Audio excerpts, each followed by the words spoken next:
Hello, everybody. Welcome into the Casual Sports Podcast. I'm Alec Cabrera. That's Mike Wolfgang.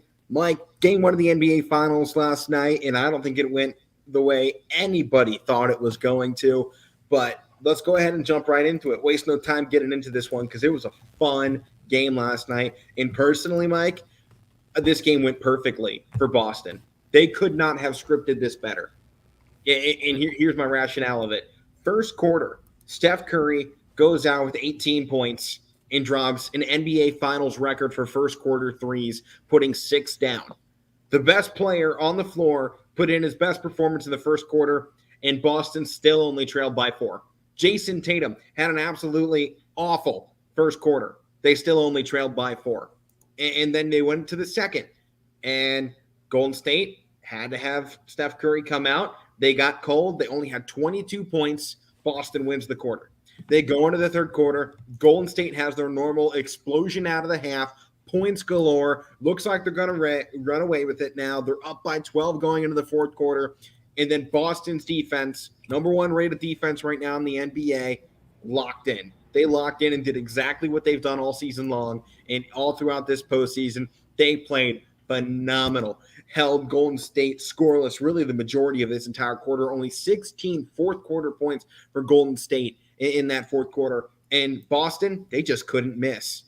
Jason Tatum started making a couple shots. Jaylen Brown was showing out that he's that guy. Al Horford comes out of nowhere, baby, starts hitting some triples. Marcus Smart was on. Peyton Pritchard was there.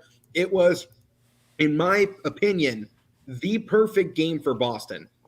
Every question mark was answered for me. Can they keep up when Steph Curry goes off? Yeah, they did it in the first quarter. The third quarter worries me a little bit, but they stayed locked in, and they relied on their defense, the piece that got them there to bring them back. The only part is, you heard it after the game. Draymond Green said it. He's like, Al Horford and Marcus Smart had like 40 points. That's not going to happen again. He's right. It probably isn't, but Jason Tatum went 3 of 17, and they still won by double digits over Golden State. So right now, table's been set perfectly for Boston. I think game one was the perfect start to the NBA Finals for the Celtics. Yeah, I think it was. And, the big thing, like you said, is weathering that storm that they put on, especially early in the game in the first quarter, Steph having all those threes. And I think, I just want to say this. Boston very well can end up winning this series after what we saw last night and what we saw from them throughout these playoffs so far. They can very well end up winning this series. But I just want to remind some Boston fans out there. I've seen a lot of people on Twitter, notably Barstool Sports people.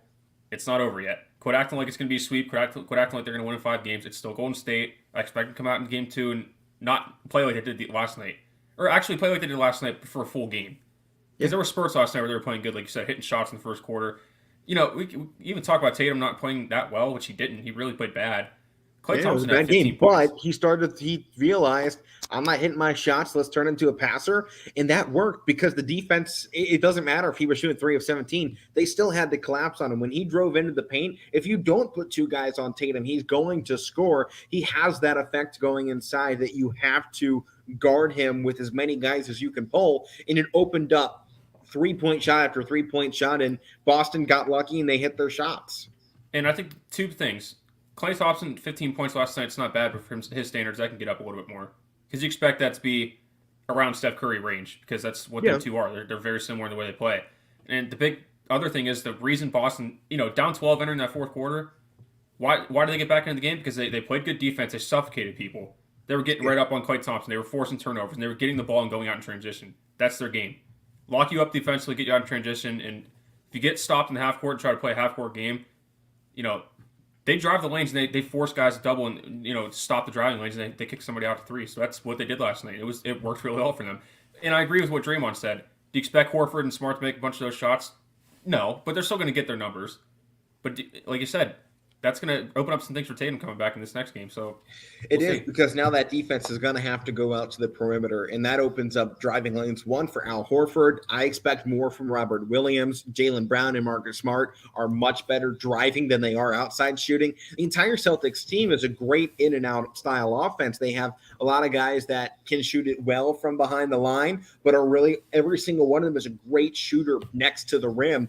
And now that the Golden State defense is going to have to pull out onto the perimeter, much like everyone's always had to do against Golden State. It creates those driving lanes that Golden State has taken advantage of for the last 7 years. So now that Boston is going to be coming into game 2, creating those same scenarios, it does open the door for Tatum to have a better game. But I think it still leaves the door open for Al Horford, Marcus Smart, Derek White to still have their game. And shout out to Derek White in this one. He finally gives you that performance he needed. He had a couple of big shots in the last series against Miami, but this was the first time he became a focal point in the offense. When they needed a big shot, they could rely on their point guard to do it. And that's the one thing so far in these playoffs we hadn't been able to see. That's why he got pulled out of the starting 5 for Boston after the Miami series. And he showed right here in this series to start it out that, hey, I'm messaged loud and clear. I got to play better. And he did just that. So everything that's happened so far right now for Boston, I think is in their favor. But, another thing that was said after, by one of the Golden State players, I don't remember which one it was last night. He's like, I thought it was 1st to 4, not 1st to 1. So exactly, got to keep the mindset in. Boston's got to stay locked in. But after last night and really the entire playoffs, has Boston not showed they can stay locked in? I mean, after a 4-game sweep of the Brooklyn Nets to start out the playoffs, I think everybody kind of had this thought, oh, well, now they're going against Milwaukee. They're going to have that letdown again. They got lucky. They were going to get trapped too much in the past. And then they forced Milwaukee, the defending champions, to 7 games. Well, then they go against Miami and go, oh, well, they're going to get caught thinking too much about Milwaukee. It's not going to work out for them. They're going to be in their heads too much. Then they go 7 games against Miami, get their backs pushed against the wall, and they still come out on top. Now the same storyline here. Oh, well, they're going up against Golden State. It's not going to happen a 4th time in these playoffs. Why not? Boston has shown at every turn right now they can win, they will win, and you can't do anything to stop them. The only team that I've seen stop Boston is Boston. Yeah, that's a good point. I talked about in previous years. And they just handed Golden State their first home loss of the postseason. Yeah, and their first game 1 loss in the finals that they've had in this nucleus. Yeah. So, but we keep raising the question of Tatum. He didn't play good. Another guy, you want to flip the script here and go to a guy that didn't play good for Golden State was Jordan Poole. 9 points in how many minutes did he have? 25 minutes. He just didn't look comfortable last night. And I think he didn't. I think a lot of guys looked uncomfortable, and I think that has to do with this defense of Boston, because you look at the way that they can lock you down, it makes it nearly impossible to do anything against. And I even saw it out of Steph Curry in that 4th quarter. He had been playing the hottest 3 quarters of basketball in the postseason thus far. He got into that 4th quarter and nothing was falling. He looked dejected every time that he came down the floor. His numbers started dwindling. Keep this in mind. 6 3-pointers in the 1st quarter. He hit 1 in the next 3. He finished with 7 total threes. That just showed me that Boston doesn't have to sit around until game 2 to make the adjustments. They made it in quarter 2. And that's the biggest thing coming into this, because you look at the 1st quarter, it's a 4-point loss after 1 quarter, and Boston turned things around and went to the half leading by 2, and they did it with some great big runs. Golden State has a more sustained offense, which might help them in the longer run. They can consistently make their shots. But Boston is such a streaky team that when they go on a streak like they did to end the 2nd and to end the 4th, they're the best team in basketball right now. And they showed that last night. And Golden State loses that 2nd quarter, they come back and win the next quarter by 14 in 3rd. So right. You think going into that 4th quarter, you think, like we all thought, they're up 12 going into the 4th at home, they're not going to lose. I know. I questioned even putting the game on. I got back from my game last night and went, Golden State's leading 12 at home here in game 1.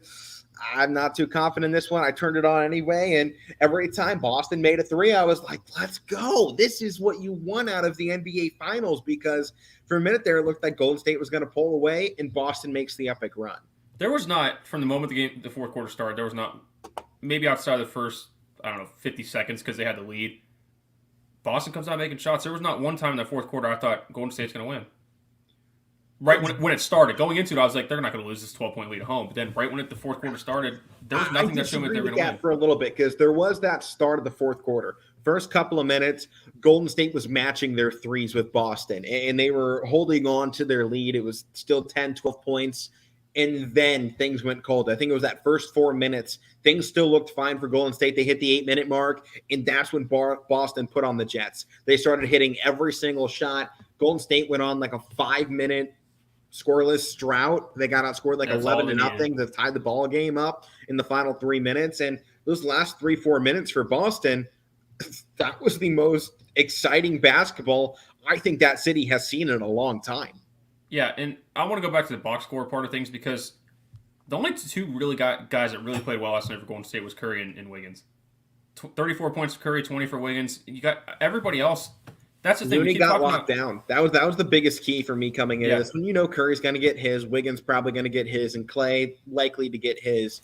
But Kevon Looney and Draymond Green were really the wild card so far in the postseason for the Warriors. They had been doing so much for the team, and they finally went up against the defense that went, no, you're not doing that here. We got Al Horford and Robert Williams locking things down. Not to mention we got Grant Williams coming off the bench, who didn't do a ton, but his presence there on the floor was enough to kind of hold things at bay when he was out there. And that's sometimes the bigger thing, just holding down the fort while your starters are in. You're not always relying on, your backups to grow your lead. You're just keep things where they are, let our guys rest and see what can come out of it. And you got to give a lot of credit. Really, Peyton Pritchard, the numbers don't look phenomenal in the box score for him. He only 8 points, 6 rebounds, 2 assists, but he did that in 16 minutes. And in those 16 minutes he's on the floor, his plus minus was at plus 14 in those 16 minutes he's on the floor. So pretty much Boston was getting points every minute he was on the floor. They were dominating Golden State. They weren't just beating them. They were dominating when Pritchard was on the floor.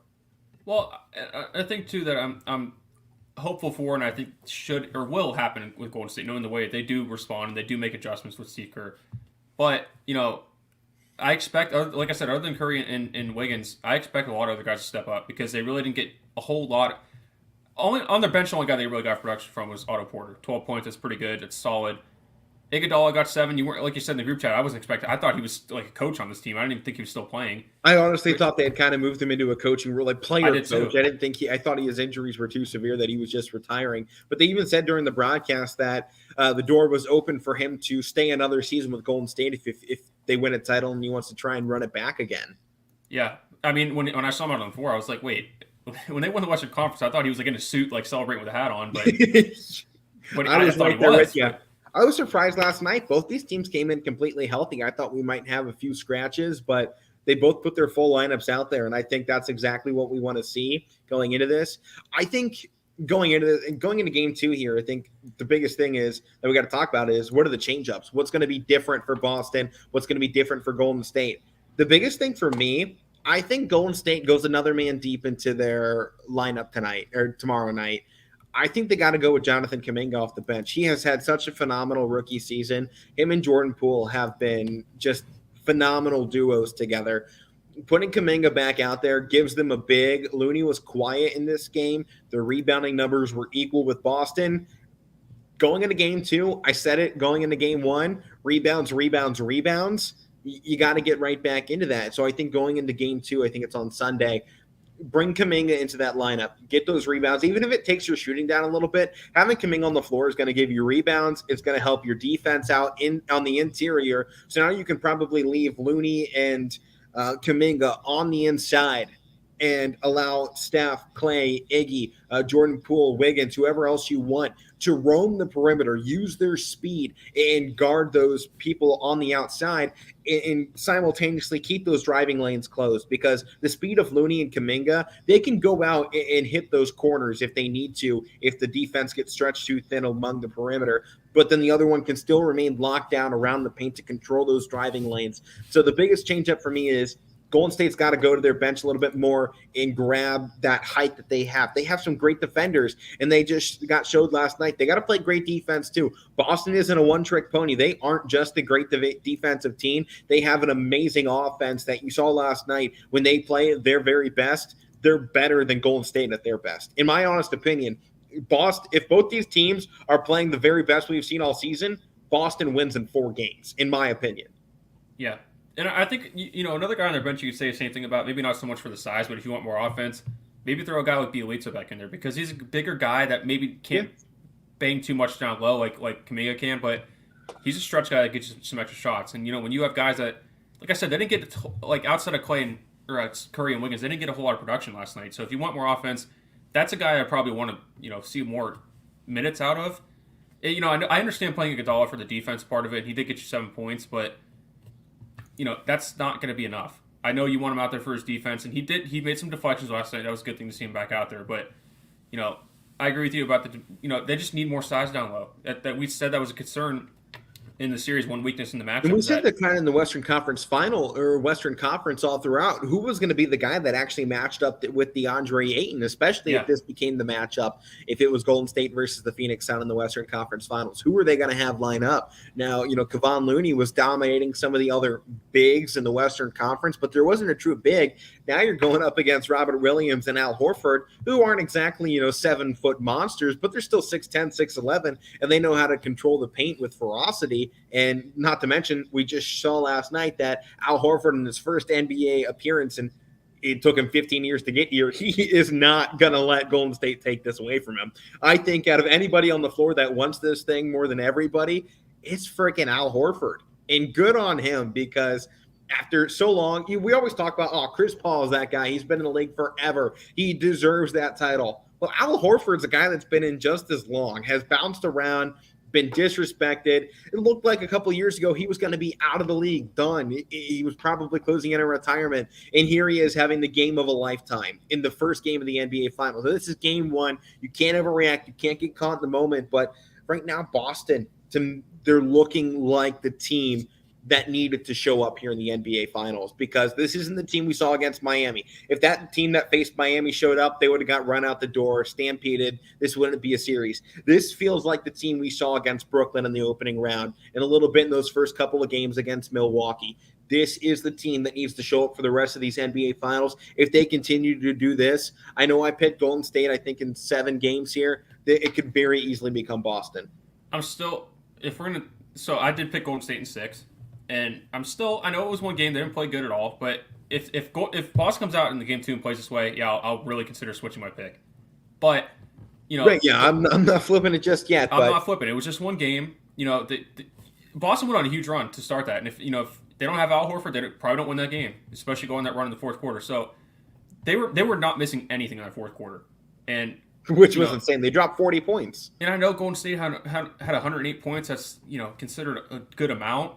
But like I said, if you can get Clay a few extra points, a few extra threes, and they tighten up a little bit more on defense, that they can win that game, despite everything Boston did. And it was a very winnable game for both sides. Yeah, and I think that's the thing going into game 2. I think excites people because it didn't look like a total runaway. Boston just hit the shots when it mattered most, and they came out with the win. And I think that's what opens the door for game 2 to continue to living up to the billing right now of these finals. And another thing too, it's from the psychological standpoint. I think you even touched on this yesterday.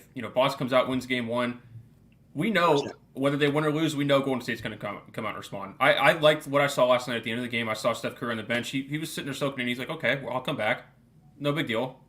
Yeah, that was the thing from Golden State. There was no signs of panic. No, they were a little, dejoiced after that fourth quarter. They got kind of pushed over. You kind of had shocked a little bit. It was just like, man, that we had this one in the bag.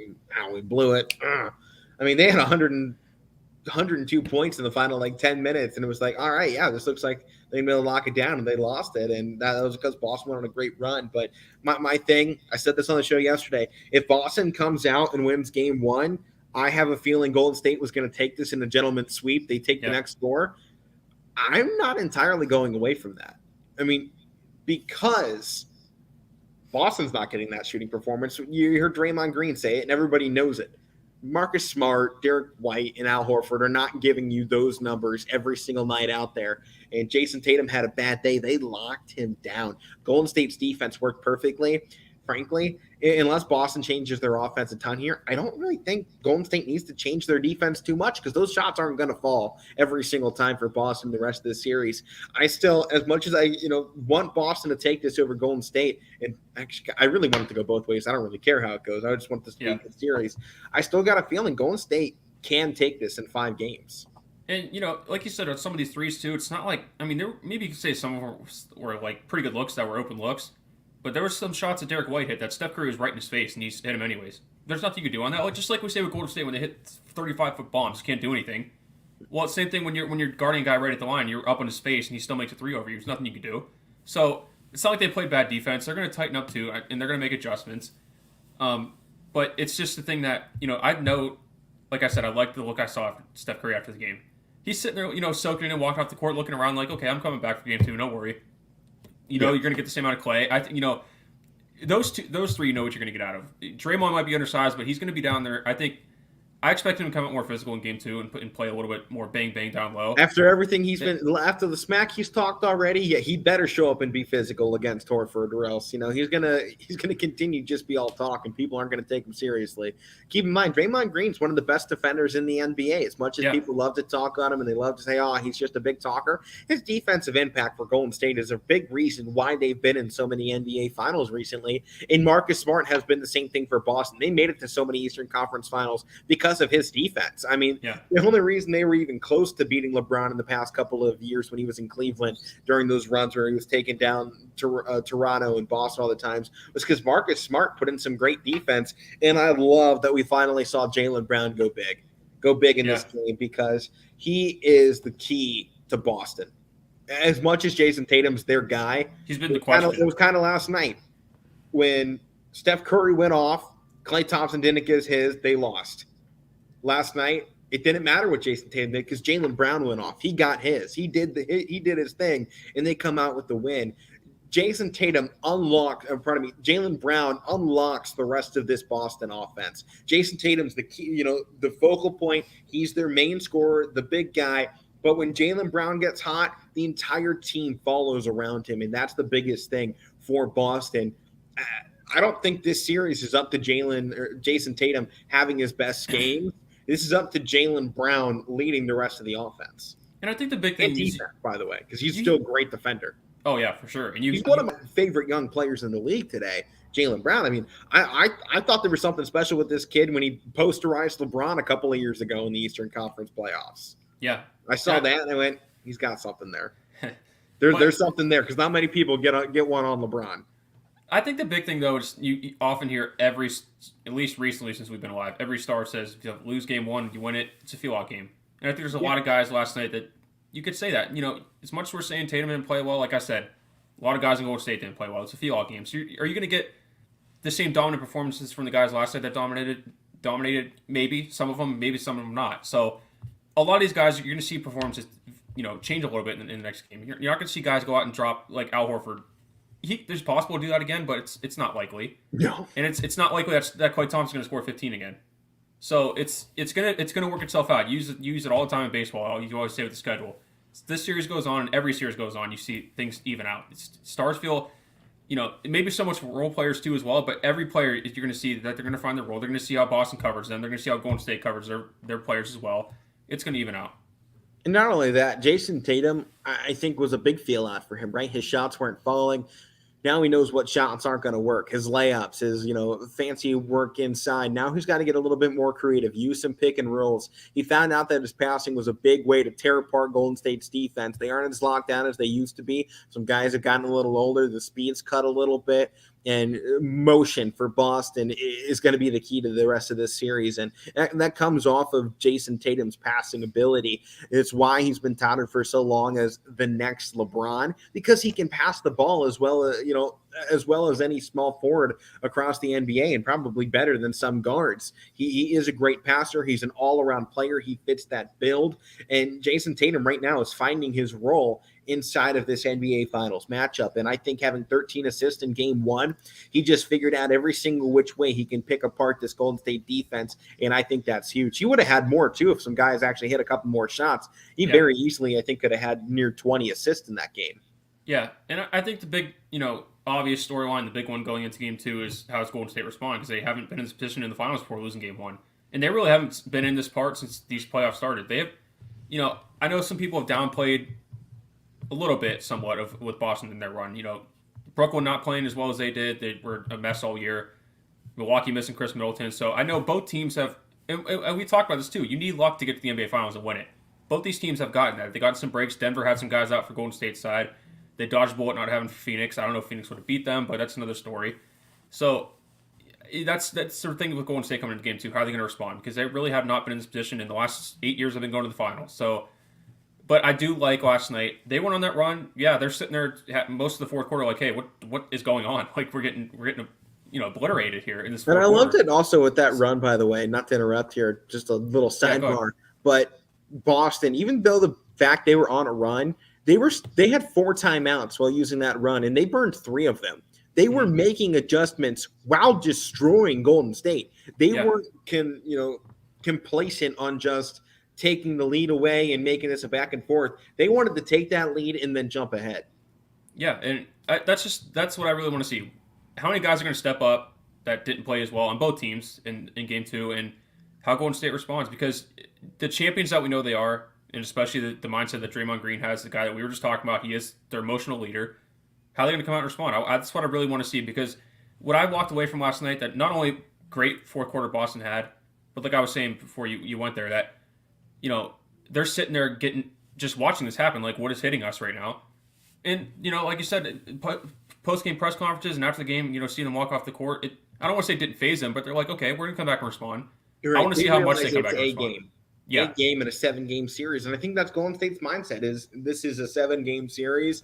And that's kind of how you have to treat the NBA Finals. Yeah, they won one here. We got to win the next one. You got to keep matching. It's just like going on a run. And to stop a run, you got to match points with them. If they hit a 3, you got to answer one right back. If they get a dunk, you got to poster somebody on the other side. It's this whole 1-for-1 situation that basketball is really is the biggest key of basketball is runs.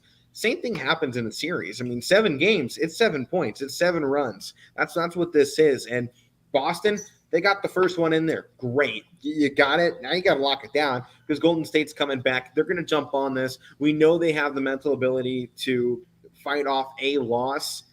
I'm not concerned about it. The one thing that I might be concerned about is we saw Steph Curry tweak his ankle a little bit. Yeah. If they're not going to come out with something until this series ends, but I got a feeling that there might be more to that than what has already been said about it, because he came off, it looked like a sprained ankle. And if Steph Curry's playing the series with a sprained ankle, there's a chance he's not at 100%. And if Steph isn't at 100%, that's bad news for Golden State. I think we're on the mindset side of things, flipping over to Boston. Yesterday we talked a good part of the show yesterday saying how Boston just seemed a little bit happy winning the Eastern Conference. I think we could throw their mindset issues out the window because they put that aside and came out last night and put it in, they got it done. And I expect that now that we're seeing this consistently in this run that they've been on in the playoffs, I expect them to come out in game 2 and do the same thing. So I expect both these. I think this is going to be a more physical game and a more scrappy game and a more close game in game 2. From what we know of Golden State, you expect them to come out and maybe not blow them out, but like win by a good margin. But we also thought that last night. So I think you're going to see a lot of different things in the series, and I think we got that in game 1. Yeah, that's a big piece of it. And, it's Friday here. We're not going to be able to predict on Sunday. So let's go ahead and make predictions for game 2 of this series. Golden State at home against Boston in game 2. Mike, which way are you going on this? So like I said, I did pick Golden State in 6. And I don't know if I broke it down game by game, but I did expect Boston to split on the road in the first 2 games. And I expect Golden State to split and then 2 in Boston. And I thought Golden State was going to win 2 to win it in 6. So I'm still on pace for that. I'm going to pick Golden State in game 2. And like I said, from the champions that we know they are, everything they've seen, I expect them to come out and not. I don't think it's going to be a blowout, like I said, but I expect them to come out, set the tone early, and get it done. So I'm going to pick Golden State.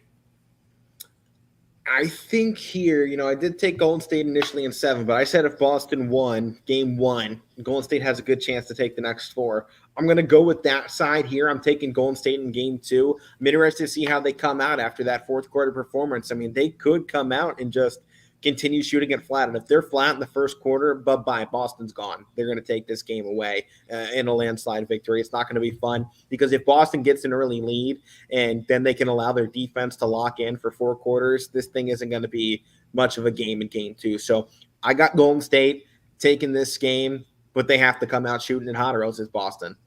Yeah, and I got one more thing, and it's with – yeah, go for it. It's tough with Golden. I don't, like I said, I don't want to keep repeating myself, but they don't. Yesterday I was out here saying they don't lose game 1, especially in the finals. That happened last night. Everything happens. It's going to happen at some point.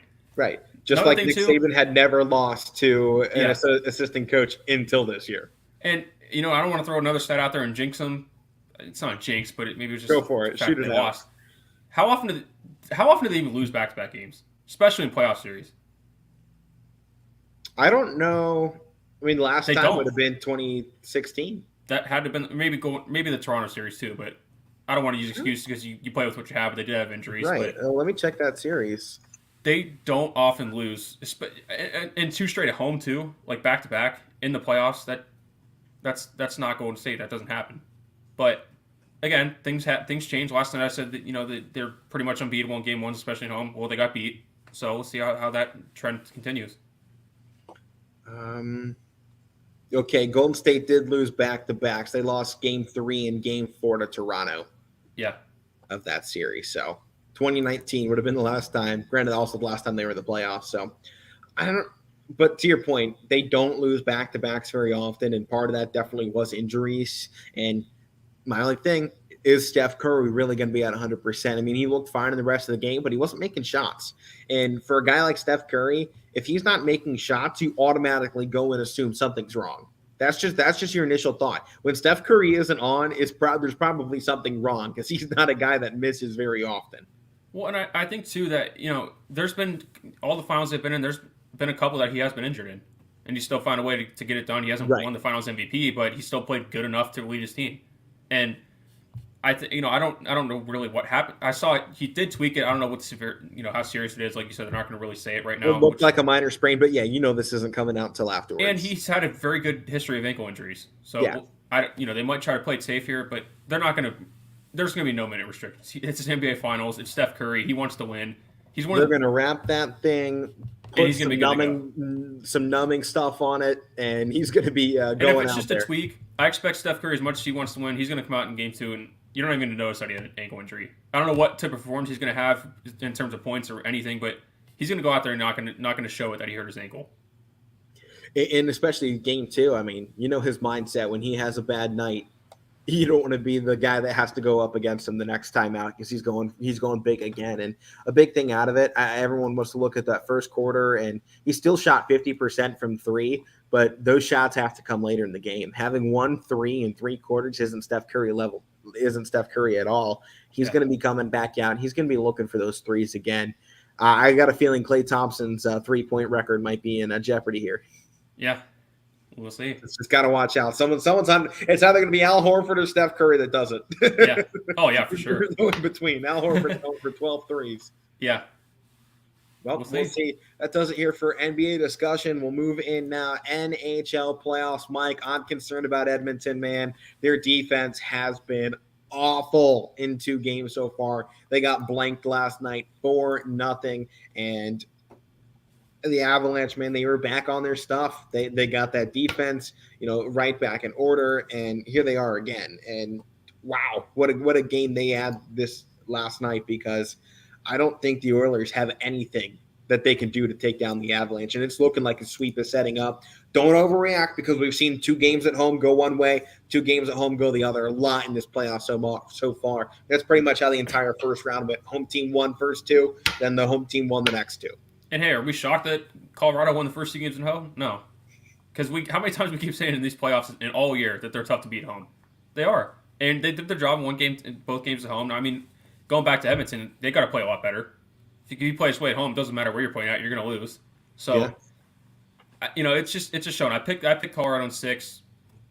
I'm thinking about maybe shortening that to maybe 5, because I do think they can win one at home, but I'm not going to go there yet. But it's looking tough, man. Colorado. I want to wait till Game 3, I think, until I change my prediction, because I think I still took Edmonton in 7. I'm not feeling too great about that one, but there's a long way to go in this series, and I think the door remains open. The one thing for me, I had ESPN pulled up last night while I'm calling my games, just checking in on what the scores were between innings and stuff, and I see end of the first period, this thing's knotted up at 0 still, and I'm like, well, that's a big turnaround. And then, I'm calling, I think 2 innings fast. I look back down. There's 12 minutes left in the second period, and it's like 2-0. And I went, well, that was quick. And then they get another one added on, and then they put another on in the third period. And I'm just like, it's just when Colorado figures it out, it is like a lightning bolt. They are just, once they figure out how to dissect you, you might as well not be playing anymore. Once Colorado figures you out, you're done. Well, and the big difference last night is that, there wasn't as many goals in this game as there was in game one. We all expected that to not happen again because that was a ridiculous amount of goals. And I think the big thing here is that, Colorado got 40 shots off against Edmonton's goalie. Edmonton only got 24 shots off last night. That's not a lot. It's not going to get it done. 24 shots, against a good goalie that Colorado has. 40 right now in the NHL playoffs to get the amount of goals that we've been seeing. So, Colorado pretty much dominated the time of possession. They pretty much had the puck in their offensive end of zone the whole game. And, like I said, 24 shots, that's not enough for you to even try to get a goal against this team. Because as good as Colorado's goalie is, you got to get more shots up. You got to keep firing at the goal and hope some of these go in. And they didn't really get any opportunity to do that last night. Yeah, for sure. It definitely opens up some question marks. To me, in the rest of the series, Colorado at home outscored Edmonton 2-1. That they have a 2-1 ratio going on in goals right now, and that's not what you want if you're an Edmonton Oiler fan right now. That's not a spot you want to be in. Colorado's got the door open right now to take this series. If they take either game 3 or 4, if they take one of them, this thing is done. Edmonton has to lock down at home.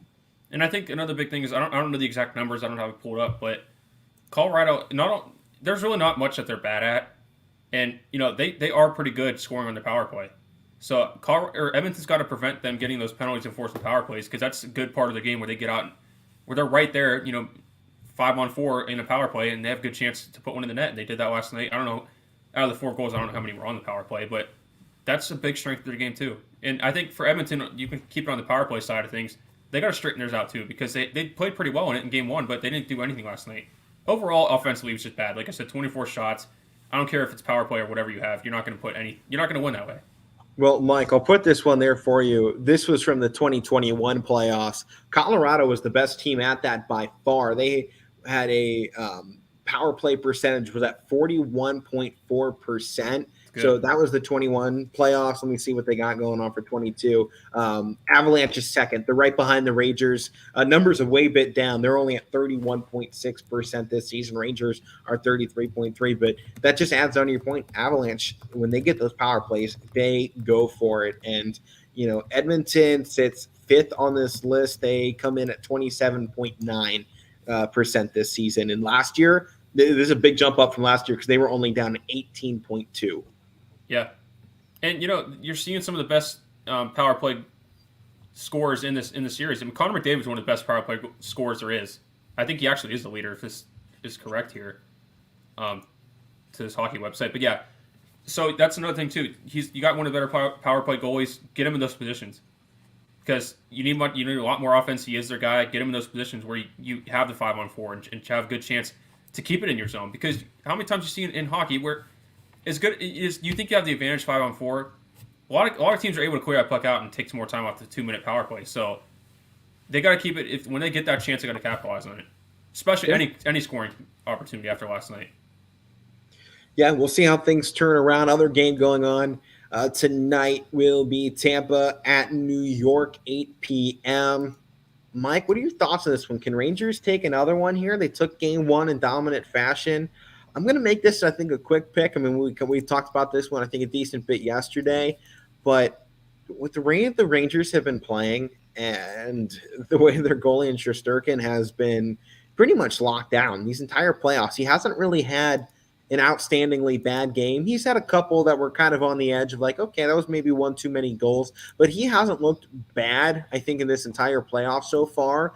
And the Lightning, at least in game 1, Vasilevsky got exposed. So I got Rangers in game 2. I think it's a much tighter game. I think Vasilevsky doesn't probably have a second bad game like that. Probably 3-2. I think the Rangers take it. Well, obviously, Tampa Bay, they have the attention of the Rangers. They're like, hey, we saw what they could do in game 1. But, I expect, like you said, I expect things to tighten up a little bit because I said going, into game 1 the other day, like, I like this goalie matchup. It's the matchup of probably the 2 best goalies in the league in Vasilevsky and Shesterkin. So you're going to get a lot of that. I think things are going to tighten up on all levels for Tampa Bay because there really wasn't too many things they did good at. It was a subpar performance, especially defensively in that game 1. So, as much as I talk about Golden State, they're champions in the past multiple times. They're going to have the ability to respond. I think the same out of Tampa Bay too. I think they're going to win game 2 tonight, and I think it's going to be a physical one because every game with New York's going to be physical. But I think a lot of things are going to tighten up tonight. I don't think it's going to be a huge goal-scoring game, maybe a low-scoring one. And I think that kind of favors Tampa Bay a little bit. Yeah, definitely. So I'm going to give New York the edge on Friday's matchup, but they do play again on Sunday back in Tampa, 3 p.m. game. That one, I'm giving the edge to Tampa. They're going to be heading back. It's summer vacation. They're going to be packing people in that arena at 3 p.m. Tampa's going to be popping off. So I got Tampa taking the game 3 at home against New York. So right now I'm favoring home teams to take it because that's really been how these playoffs have gone so far. And with that being said, Saturday's matchup, Colorado at Edmonton. They're game 3 back in Edmonton now. I think I give game 3 to Edmonton after 2 straight losses. It's tough. I think they get one of these games at home. I just don't know which one. That's my thing. I don't know which one they're taking. I don't think they lose 3 in a row. I think they lose 2 in a row. And I think this has a good chance of turning into a gentleman's sweep towards Colorado. I'm going to go with you and pick Edmonton, I think, in game 3. I'm not confident in it, but right. I'll go with it. Because I want to see a little bit more competitive. I'm going to pick them for that part of it. And I think with this other series, I think we come back here Monday, and I think Tampa Bay has a 2-1 lead. I feel confident in that. And I think, like you said, they're going to go back home. That place is going to be fired up. Last year, I was in Tampa around the time they were in the playoffs, around Stanley Cup Finals. People think down there it's just Buccaneers and stuff like that. They don't pay attention to hockey. People get fired up for the Lightning down there. So it's going to be a good atmosphere. We know that they play well, good well at home. They do in the playoffs, especially with the big core 3 that they have. And the Rangers aren't that great on the road at all. I mean, they didn't play great. I know they won the Game 7 on the road in Carolina, but they didn't play. Other than that, they didn't play good. They really didn't play that good in Pittsburgh in that series either. So we'll see how they can deal with that environment in Tampa. But I think we come back here and it's 2-1 Tampa to start next week. All right, we'll see how things go. Let's transfer into Major League Baseball. Last 18 minutes of the show. And, Mike, we got to start off with the big headline overnight. Joe Girardi has been dismissed from the Philadelphia Phillies. Rob Thompson now named the interim manager after this team has been absent from the postseason since 2011. I think the big thing is maybe the roster's not put together good enough. Because you've seen the last 2 managers that they've had since Bryce Harper signed there, Gabe Kapler and now Joe Girardi, they've both been out. And look at Gabe Kapler now. He's out in San Francisco, and they won the division last year, won over 100 games. And I think, Joe Girardi is a good manager. We've seen him with the Yankees. He's made some questionable moves. He may be too analytical, but to me, it's not his fault here. Because as much as me and Matt talked about at the start of the season that they went out in the offseason, loaded up for their lineup and got a lot of power, that's been kind of lacking. And I think, the big thing I keep talking about the Phillies over the last couple of years, they don't have a lot of pitching. You got Aaron Nola and some other guys, but they don't have a deep pitching rotation. And I think that's the big problem as far as on the field. I don't know, Joe Girardi, the aspect, what the managerial stuff, like what he does. Sorry, they're milling by me. I had to close the door. It's okay. But no, I think it was all on Joe Girardi now. I think he should still have a job, but it happened, so. Well, the biggest thing was they right now are, what's the record? 22-29 with a payroll approaching $240 million. And it's frustrating. I mean, they're well below their expected win-loss numbers at the moment. They're expected at this point to be 26-25. They're at 22-29. They've lost 7 of their last 10 games. They won the last one out. That's fine. It's whatever. But Philly isn't in a spot right now where I feel like they are contending. And the biggest thing for me personally, I think it's Bryce Harper. I agree. Bryce Harper has never been a winner. I mean, look wherever he's been. I mean, he kind of tends to hold back a team and then he leaves and then they get some success going. I mean, that's what happened with Washington. He left, they win. 1 year. But then, they've been pretty bad since then. But no, I agree. I mean, they won that the roster he was on right after he gets taken off. Yeah, I don't think that's a coincidence. I agree with you too, because it's not like they, like I said, they've lacked some pitching, but it's not like they haven't put a good team together. They've had really good teams since he's been there, on paper. But it's not, you can't. There's no paper champions. You got to go out and actually win. So I agree with that. I don't know if he. As great as he is, as great as his numbers have been, he's had good numbers since he's been there. But is he going to lead you to a World Series? I don't know that because he couldn't do it in Washington. It's kind of how I feel about Mike Trout at the same time. His numbers have always been there. He's statistically one of the greatest players of all time, but he doesn't have the rings to show it. Well, I think the big thing we say to baseball with these two guys a lot, and we say with any star in any sport, as much as we could say, like we said with the Angels the last couple of years, like, hey, they haven't put enough around Mike Trout. Well, I mean, let's see what happens when you do get players around you if you do actually do something. Because, like I said with the Phillies, they've had a lot of great players around Bryce Harper since he's been there. They haven't done anything. So as much as you think it might benefit somebody, we put this out. The Angels currently have lost 8 games in a row. Yeah, and they're falling down rapidly. And they've also had the worst record in the month of May. I think I sent it to the group chat earlier. I think it was like 3-19 or something so far in this month. He had been okay. So since May 15th, where they had a 24-13 record, which was the third best in Major League Baseball. Since then, they have gone 3-12, which is the worst mark across every team in baseball right now. Yeah. They put great players around Mike Trout, and still nothing's showing. Yeah, and how about that last night too?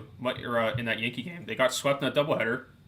Yankees continue to play well. They swept them, I think, in that series. And Jameson Taillon had a perfect game going in the 7th inning. Not too many people are talking because there was a lot of sports going on last night with the NBA Finals and stuff that kind of got pushed aside. But that was MLB's kind of like their opening months are kind of a little pushback. Like, all right, you had opening day, it's fun. We'll see you come 4th of July. Yeah. Well, we'll see you come Father's Day. I feel like that's the real start of their season is Father's Day. Everything else is pretty much wrapped up right around there in the next 2 weeks. You might have a deep NBA Finals. Sometimes, you'll get Stanley Cup messing around in there, but Father's Day and beyond really is that start of the season. You know where everybody stands, and now it's a race to the halfway point. Yeah, and I got to throw this out here too and get a little bit off track. Dodgers won last night to beat the Mets. I'm just going to put this out there. Maybe the Pirates are the only team that can beat the Dodgers. I'm just going to put that out there. I'm just saying. It feels like it. I mean, at this point, Pirates go in and they lose 1 game on their season series against the Dodgers and dominate the rest of them. But it does feel that way. I don't know what it is about your team, Mike, but they seem to have the Dodds number, and it's something that's wild to me. And this year, I got to put this out here as well. New York Mets, despite the fact they lost that game, they're in a golden spot right now to win the NL East. They can have a terrible month of June now and still come out fine. Because that division's, we keep talking about how the NL Central's top heavy. It's literally just the Mets in that division. I know you have the defending champ Braves, but they've not shown me anything to start the year. They're still 25-27. Yeah, with a negative differential. Sorry, Matt, because I know you love them, but they're not playing good. Just be honest. I don't care if he loves them. This division's not good. So if the Mets find a way to collapse and lose this like they did last year, they should be ashamed. They should tear down that roster because it should not happen. But yeah, they're looking pretty good. Yeah, for sure. And I got to put this out here as well. Guardians starting to come back up. They just took second place away from Chicago in the AL Central. They've won 3 games in a row now. And that bullpen right now, least runs allowed in the AL Central. That is huge. If they keep that up, this mark right now of 189, it would be number 2 in just about every single. They would not sit lower than second in every single division right now. They got to get those win numbers up. I mean, 22 wins, that's terrible. I mean, that's what the Pirates have right now. And that's not what Cleveland needs to be if they want to win this AL Central. But the AL Central is pretty much in a similar spot as the NL East. They have one good team, and everyone else is stumbling and bumbling, trying to figure out what else to go on here on the season. So it should be an interesting finish for a couple of these divisions towards that all-star run break. You can say this about a lot of divisions outside of the NL East, but this is an interesting race here in the AL Central because at some point you think the White Sox are going to start playing better. I know we've been saying that for a couple weeks now, but you expect them. I don't know. Their bullpen is so bad. And you didn't think so that bad, last year was so dominant. I don't understand what Chicago's problem is. Detroit's the same way. They actually have a decent bullpen, but they can't get a run to save their life. And they're starting to rebound, too. They had a very bad start, but they still got a long way to go. But no, they've won 7 of their last 10. They're on a 3-game win streak. With Chicago, though, you wouldn't think that'd be the weakness of this team because last year their bullpen was so good.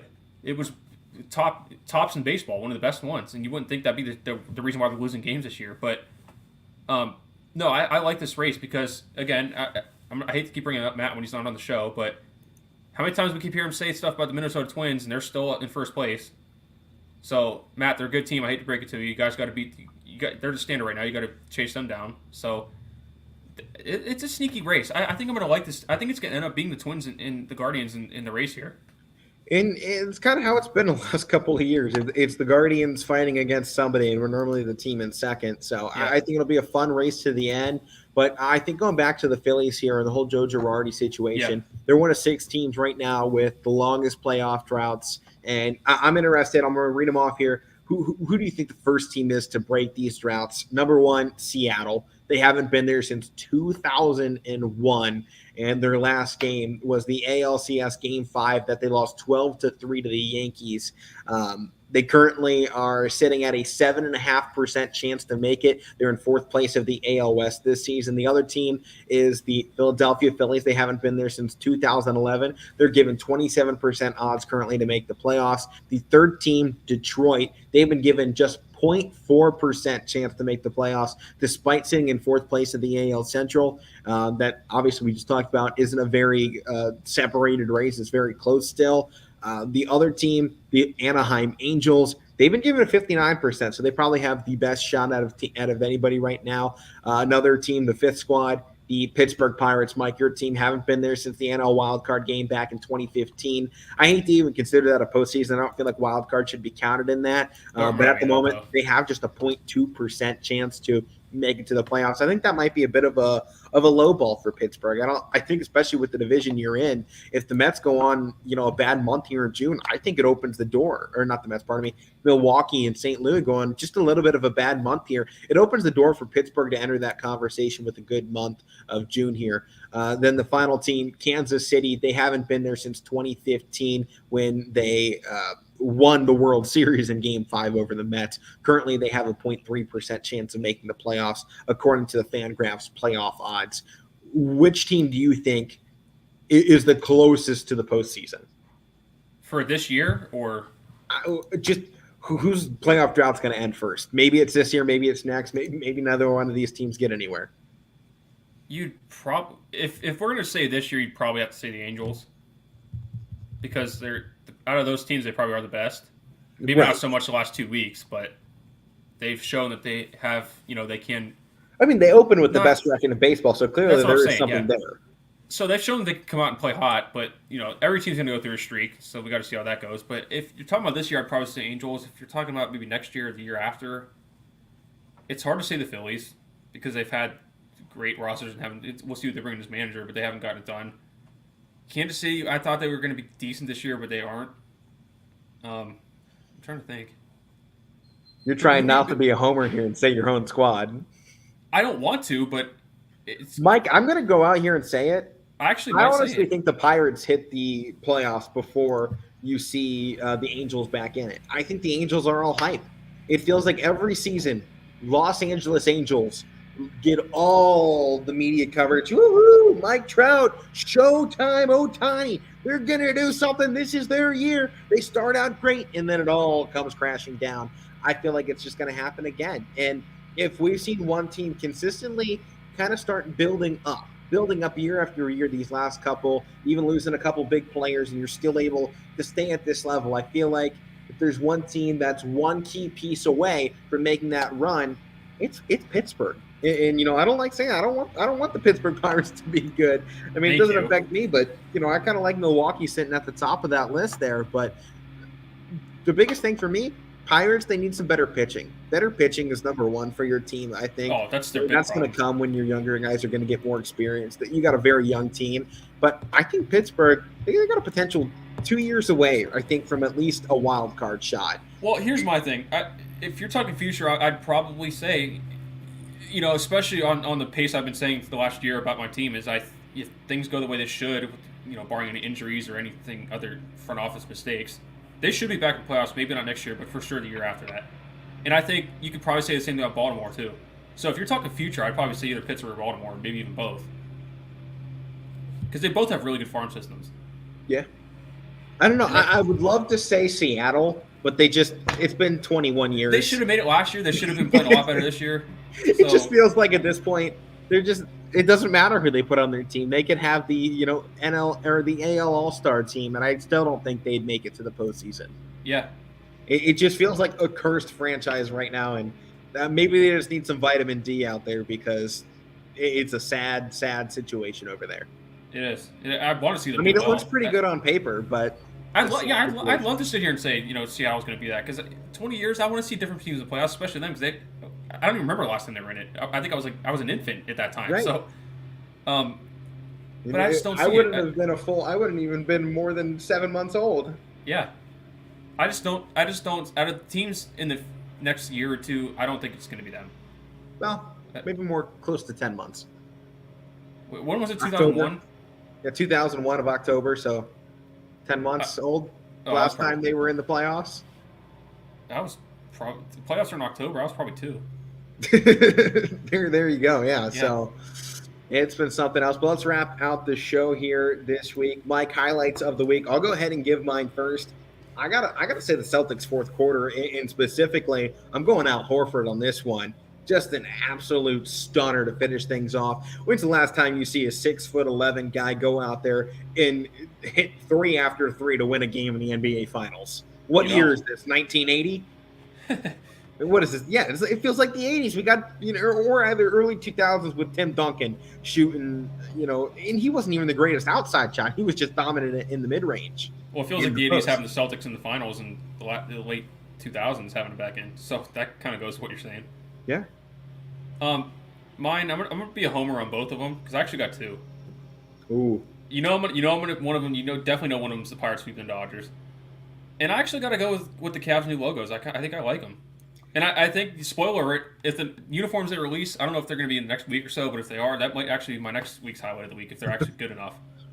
I don't know. The only thing with the new logos the Cavs put out, I feel like the C they put out, having the more beige-ish gold color, it kind of makes the pop go away. They lost some of the pop of the more recent years logo.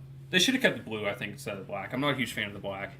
It's only been their color for the last couple of years. That's not their color. The last time they had it in the 90s, it was ugly. I agree. I like the blue. It works just so well with the gold and with the wine. It's a very, very nice color. But Mike, this week's meathead of the week, I think we need to kind of push heads together here. And I think I don't remember if this was this week. I think it's been kind of an ongoing thing. But I'm going to go ahead and throw this down to Jimbo Fisher, Texas A&M head coach for football, and he was trying to throw Nick Saban under the bus for stuff. It seems like is he still talking? I don't think it's happened still, but I know it's like this entire last week has been back and forth between Jimbo Fisher and Nick Saban. Jimbo Fisher needs to realize this is Nick frickin' Saban. He's the best coach in football history. Back off the old man, because at the end of the day, he's 10 times the coach Jimbo Fisher will ever be. Nick Saban has more coaching potential in his left pinky than Jimbo Fisher does in his entire body. Jimbo is a national champ, though. Let's give him that credit. Not even close to Nick Saban. I'm saying he has not even close to Nick Saban. No, that's more just the praise to Nick Saban there that his pinky has more potential. Yeah. But that's going to do it here for the Casual Sports Podcast. Playoffs coming in this weekend. We'll come back with more podcast and action next week. Power Hour coming up next on your sports network. I've been Alec Berna. That's Mike Wolfgang. Hopefully we'll get Matt back on here next week. I think the crowd's been missing him, but that'll do it here. We'll see you later.